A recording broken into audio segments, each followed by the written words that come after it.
大家好，我係 Teacher Rocky，今日同大家用水彩畫下沙灘上面嘅蟹仔。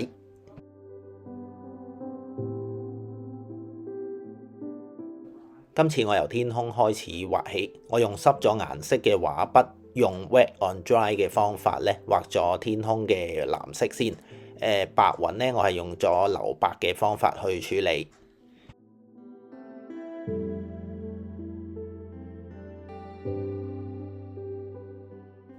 當藍天處理好之後咧，我等藍色嘅部分乾咗，我就會用帶紫色嘅淺藍色去做雲嘅陰影部分。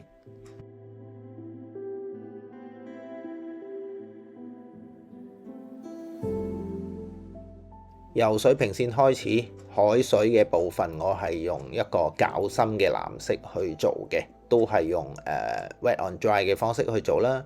有陣時候我會將畫筆放平一啲，做出一啲乾筆嘅效果。少少點綴一下，有種海浪上面反光嘅效果就可以啦。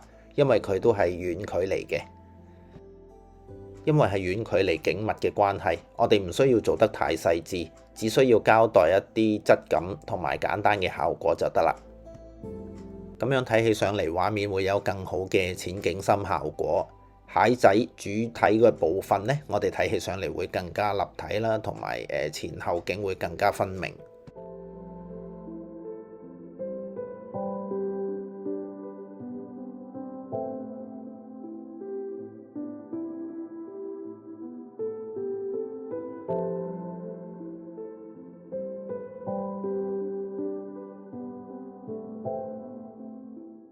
沙灘上面水覆蓋喺沙上面嘅效果，我哋可以先用土黃色或者 Burnt Sienna 做出沙嘅明暗層次，然之後等佢乾咗之後，我哋用 Layer on Layer 將藍色覆蓋喺沙上面，做出唔同嘅層次。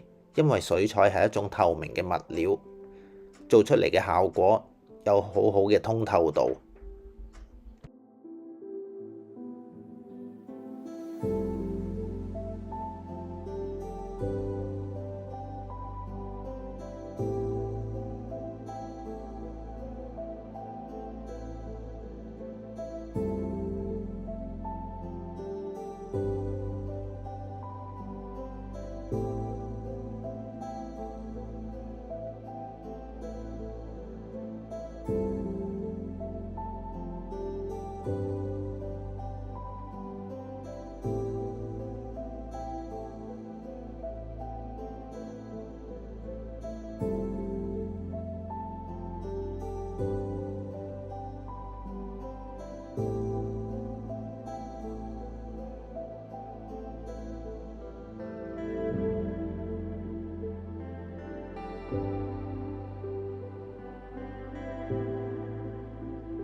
蟹嘅眼睛上半部分先染上紫色，然之後未乾嘅時候喺底部加上藍色，等佢自己融合，有 wet on wet 嘅效果。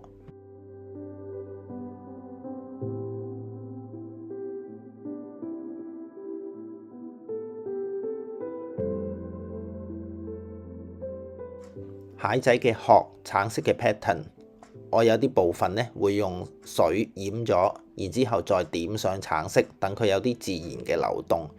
有一啲部分係用 wet on dry 嘅方法啦，等佢有啲好 solid 嘅 pattern。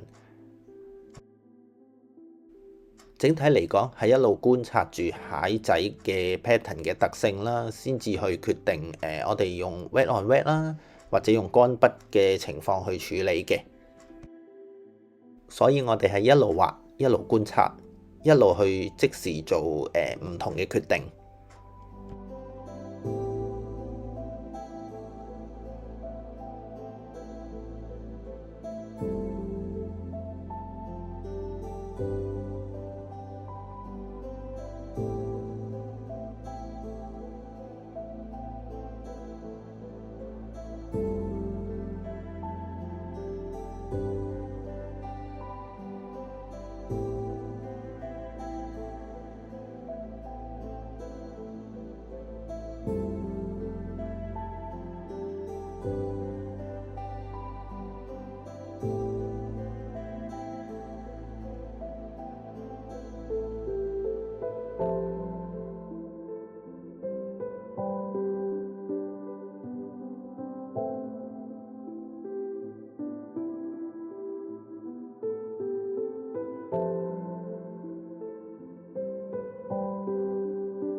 蟹仔甲殼嘅夾縫，我先用清水擦一次，然之後再用較深嘅啡色畫上線條，佢就會向上下兩邊化開去，有種好自然嘅效果。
蟹仔同背景嘅融合非常之好，而水喺沙上面嘅透明感亦都好有效果。最後我開稀咗一啲啡色，用淡點嘅形式彈上一啲質感同效果，令到靜止嘅畫面更有氣氛。希望大家 like、subscribe、share，支持我做更多有質素嘅影片示範。拜拜。